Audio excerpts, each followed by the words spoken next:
Cavendish only had one candidate. Miriam told us today why she would make a great VP. What do you believe are the key issues facing students at Cavendish, and what will your priorities be if elected? Well, at the moment, I think that Cavendish always feels a bit segregated from the rest of the university. We always feel a bit like the poor cousin who's not really involved in anything. Luckily, that's changed quite a lot this year, and I know with the new officers coming in from September in the front of Cavendish, the SU will have a visible presence there, which is fantastic news. But I think it needs to go further. I think we need to listen to the students there and see what they specifically need. The life sciences went a very long time without an academic society bringing in support from external societies, which improves your job prospects. We did that this year. We did the Life Sciences Society, and that's been fantastically successful. Now it's the time for the Electronics and Computer Sciences School to have the same. It's a really fantastic opportunity for networking when you have your own society, and it just gets people excited about the degrees they're doing. The other big issue for me is being cost effective and getting value for money from your degree.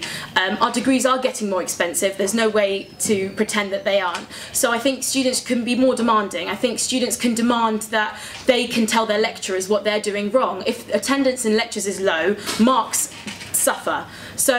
And at the moment, the only opportunity the students get to tell their lecturers what's wrong is at the end of module survey at the end of the year, and that's not good enough. So I would like to propose an informal way for students to tell their lecturers anonymously, through me or through another system, that actually we would prefer if it was taught this way, we would prefer more tutorials, we would prefer more assessment criteria, just to make sure that the students are happy with the standard of teaching that they're getting, because we do have brilliant lecturers.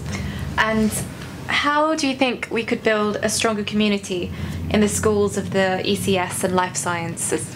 Well, I think there's a lot of work to be done to link the two together.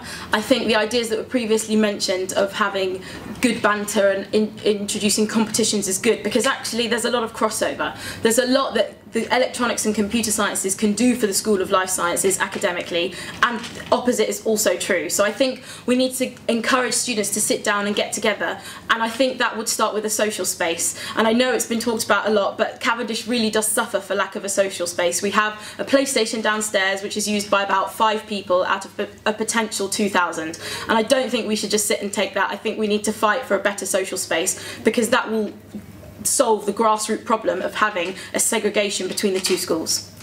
And data from the National Student Survey shows that feedback is a key area of concern for students at Cavendish. What would you do to tackle this?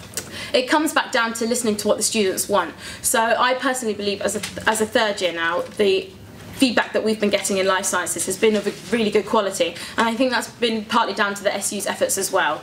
But I would like to say that I have spoken to computer science students who aren't happy with the feedback they get, and even before that, the assessment criteria they get.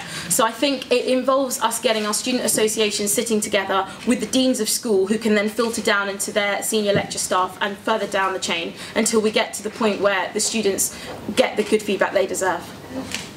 I know I'm the only candidate standing for VP of Cavendish, but I don't want anyone to think that I'm taking it for granted. I still need the votes, and I still need the support of the students. I intend to do my absolute best by Cavendish. I'm a massive champion of Cavendish, and I hope that people will come out and vote, not just because I'm the only candidate, but because they truly believe that what I stand for is what they want.